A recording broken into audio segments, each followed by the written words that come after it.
Baixar um grupo e A cidade inteira tem terminal de porto aqui para todo lado aqui. Tem container esparramado para tudo quanto é lugar aqui. Lugar em que navio de calado grande tem acesso, tem outros que são menores.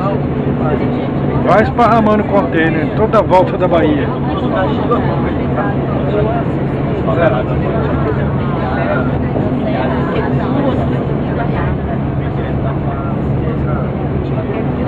Tem contêineres que são descarregados no próprio mar. Tem os guindastes que são balsas que não precisa nem atracar no porto aqui. Não, um rebocador que leva os guindastes. Que leva a balsa Que leva a balsa com os guindastes e descarrega no próprio mar. Tem muito container por tudo quanto é lugar aqui.